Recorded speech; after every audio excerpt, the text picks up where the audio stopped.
Hello guys, how are you doing? And today we're gonna talk about the meaning of life and what it means, and my thoughts and opinions on it and what I actually believe in, and also what my philosophy is, and what's the meaning of life in general also.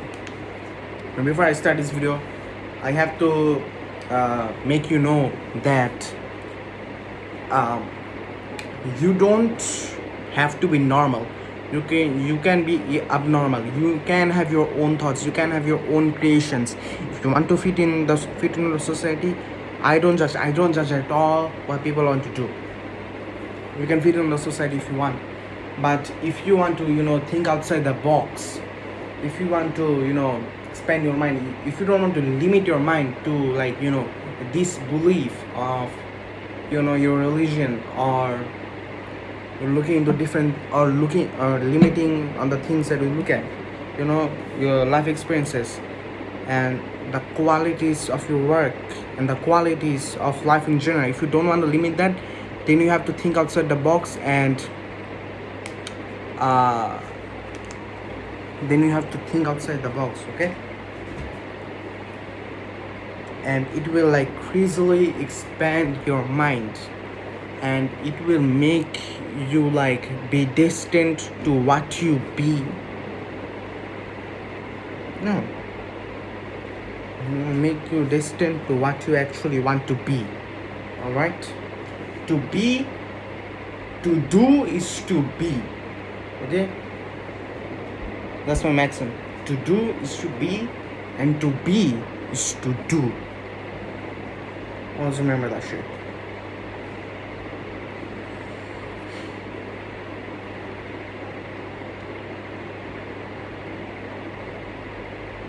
You are born into this religion.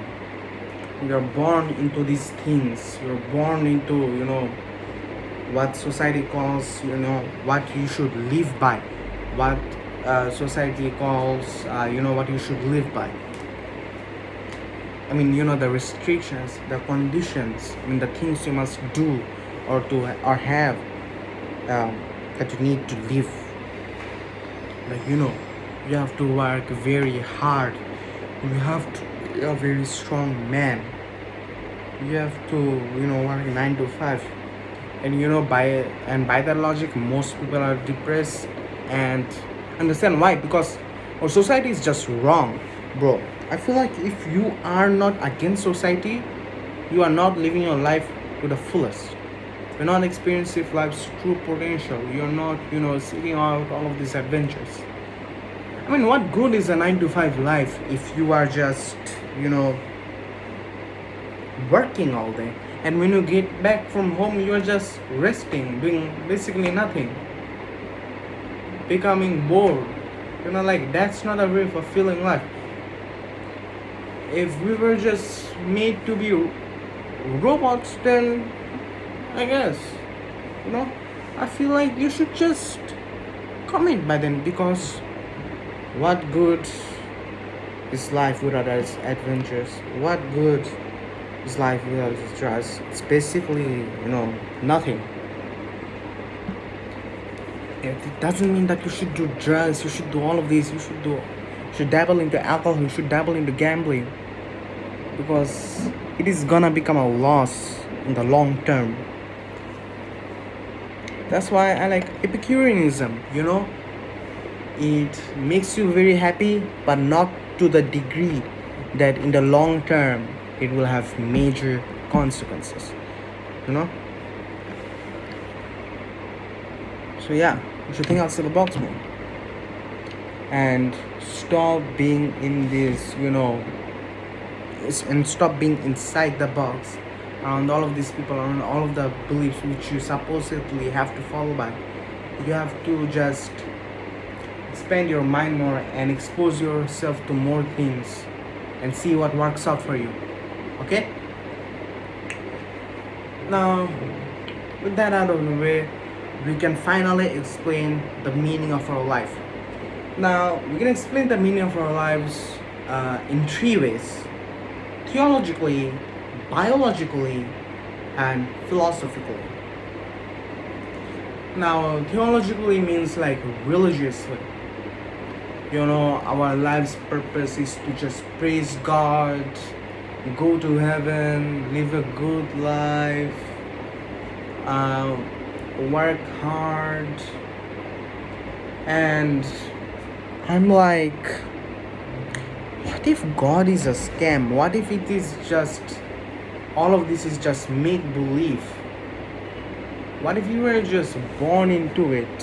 What if it was all a scam?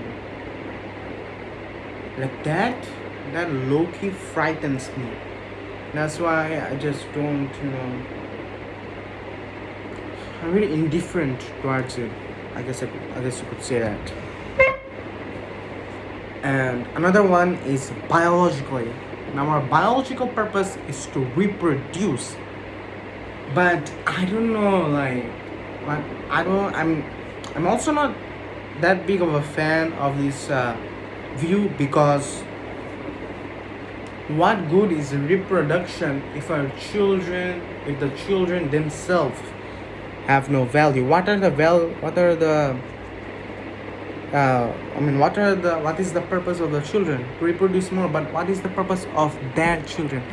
Like, the children themselves have no value. So why would you want to make more and more children? Like, there is definitely a plot hole in there. The third one is philosophical.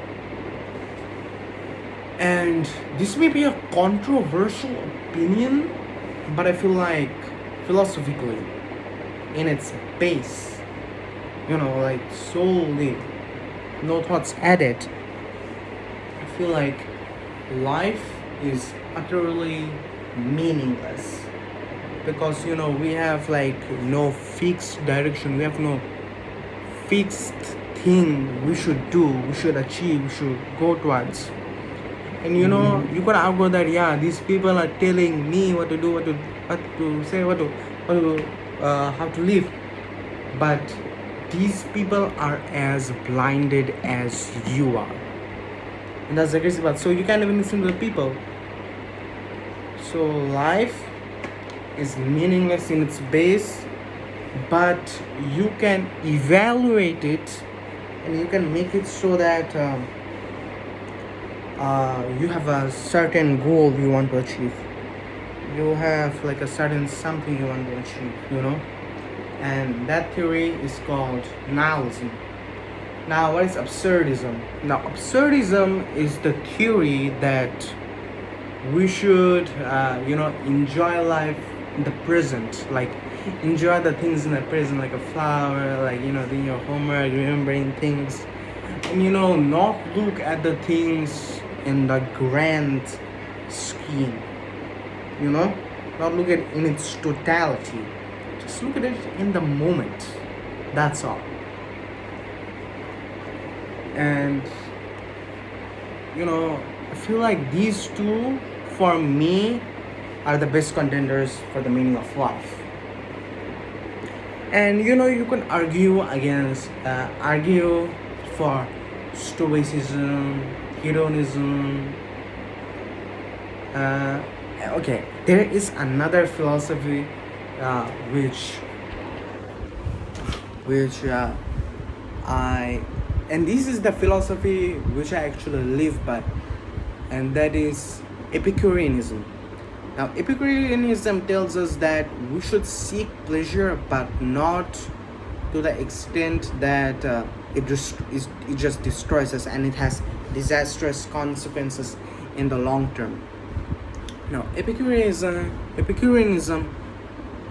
tells us to just seek pleasure, be good in life, have joy in life, and not do something like not do something which is just outlandish or just affects us negatively in the long term. We just don't want that, alright? Because we will shorten our lifespan.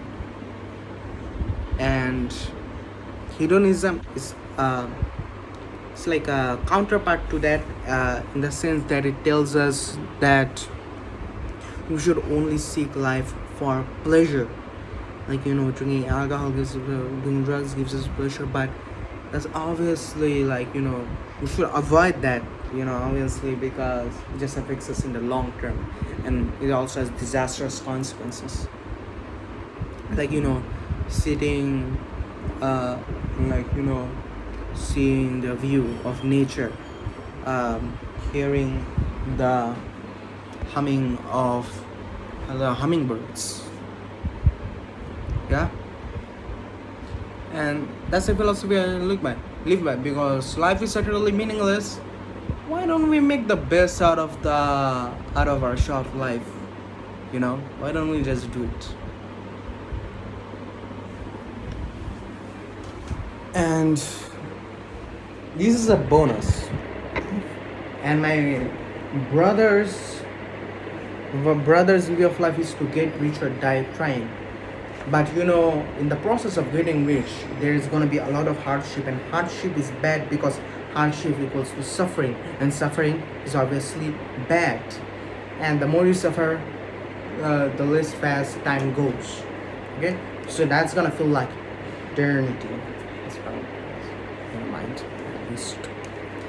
And once you gain opulence, once you gain affluence, life is gonna flash before your eyes because of how much you are enjoying it. Not even gonna lie. So they both cancel out, and life ultimately becomes meaningless. And yeah, these are the few meanings of life. These are the few standpoints you can apply. Obviously, I didn't go through stoicism, hedonism, stoicism, all of the other philosophies. Can't remember on the top of my head. Stoicism, communism, Marxism. I believe in Marxism. There is always going to be inequality, or it's called, or communism. I don't know what they're called, but it's obvious that there is going to be inequality in life. Some people are just more equal than others, and that's how it goes. And if you can't agree with that, then fuck off. Okay? And yeah, these are just the few standpoints which I live by, and this is how I see life. In a theological, biological, nihilistic, absurdist, epicureanist, hedonist, and all of these lyrics. And yeah, goodbye.